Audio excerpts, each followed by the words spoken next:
Jo, podvaď. Jo, já vidím. Než ten povel, na tom můžeš to udělat zkušet na to navádění.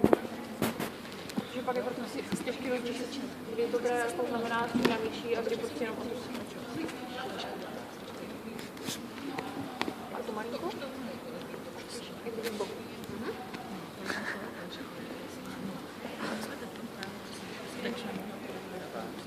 A pořád v úrovni, vlastně když stojí, tak výškově, jo, takhle v této úrovni.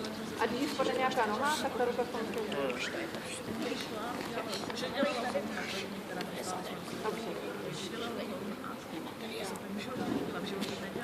Výborně, velká odměna. Kdy může být ta odměna v nějaké fázi té otočky? To nemusí udělat celou otočku. Prostě otázka, ona pořád stála třeba na to šlápla, tady na to.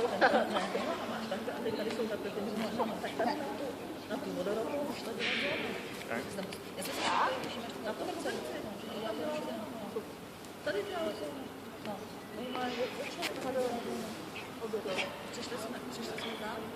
Zdalo se vyšel tam, takže oni věděli, kde budou čísla. No, my jsme něco dělali.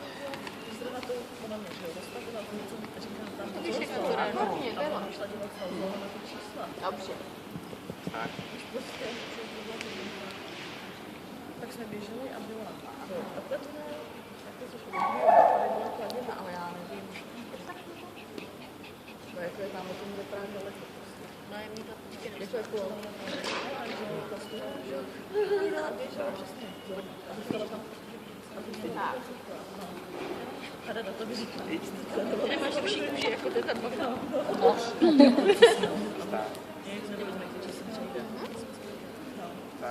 Ale to doteď nikdy nedělala.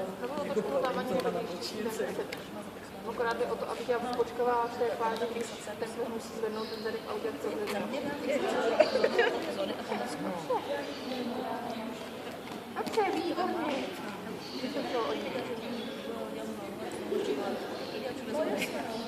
A ona je hodně to, kdybych se na ní tolik dělala, to, co jsme naposledy trénovali. Ale jako, promiň, ale jako napadlo by tě dělat zóna na bočnici. Na bočnici ne, to jsem nechci jako... Ale jako říčku, vlastně jenom měl řadu, že nemůžu mít pokud bočnici nějaký mezerva.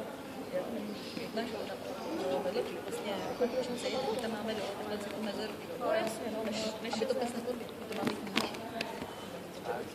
Asi budeme do Šlavišťála, prostě od země nespávat. Já jsem chtěla říct, že když to zkrátit, jako nejvej. Ježiš, ty máš svole na jednu právě, máš staliska.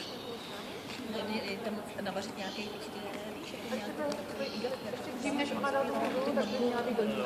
Ona to měla být svůj vlastně, jsou ty přemíře, jak se má navíčně. Vytrtat 4 dírky a přidrátovat tam prostě ty plachty. A nebo jestli by jenom to přidala a brzdí tím ocasem vozem vyvažuje.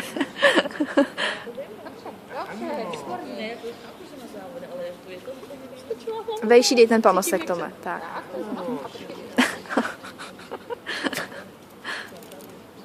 Dělala si něco záslušného nebo roztomilého? Aby si zasloužila. Roztomila jsem u svojí přítomnosti. Ještě před těma 6 tak na takový zpátky 9 a musíš mít mezi. Mně se líbil tvůj výraz bezkontaktní kanisterapeutický bez. Stačí se jenom podívat. A člověk se usměje, lepší hladičku. Super!